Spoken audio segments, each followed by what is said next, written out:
कालेपाणी इंफा खणीर ठिका बोझी श्रमिकों नियमित कर्म नियुक्ति दाबी में Odisha mining workers union पक्षरु इंफा company रे जारी रहिथिबा गणधारणा आज षष्ठ दिन में पहुंची। ए गणधारणा रे ओडिशा माइनिंग वर्कर्स यूनियन संपादक श्रीजुक्त अमलेन्दु बेहुरा, उपसभापति भागीरथ महाकूड़, पुष्पक महापात्र और बहु संख्यार श्रमिक मैंने आंदोलन में उपस्थित रही बेले खूब शीघ्र यार समाधान न करागले गणधारणा तीव्र रूप ने चेतावनी देते।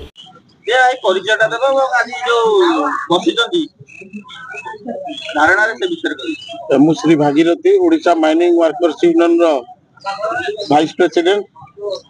आज लोडिंग समस्या को लोडिंग श्रमिक मानकर समस्या बा न्याय्य अधिकार पाई बसीचु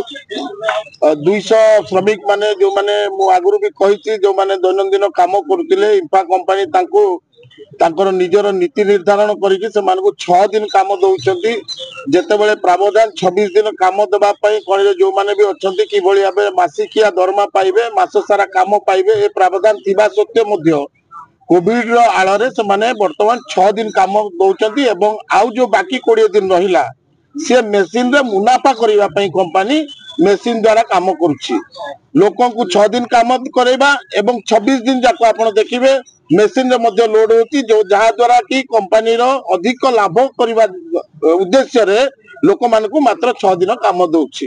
यही जो खणी बंद होमें गणधारणा देचु या द्वारा आप देखिए खणीर विभिन्न वर्गर लोक काम करती विभिन्न सेक्शन अच्छी 1200 पाखापाखि कर्मचारी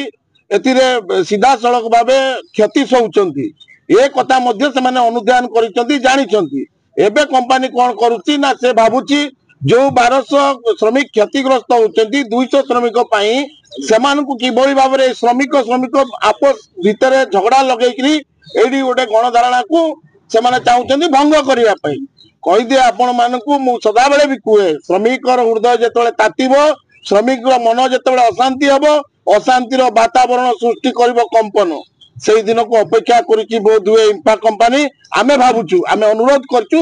शांतिपूर्ण भाव आंदोलन मध्य जारी रखिछु एथि पई जे कम से कम चिंता करंतु वास्तव कथा को चिंता न करी जदि केवल खणी करी आपण एटू मुनाफा नेबा उद्देश्य रे व्यक्तिगत संपत्ति करबा पई बढ़ाइया पई आपनक चिंताधारा थाए ताले आगामी दिन में कौन हम आपण माने पुणी तरह आसबे एठी से आंदोलन दुर्बार आंदोलन आमे करिवो एठी परिचयटा देबे। मो ना अमलेन्दु बेहुरा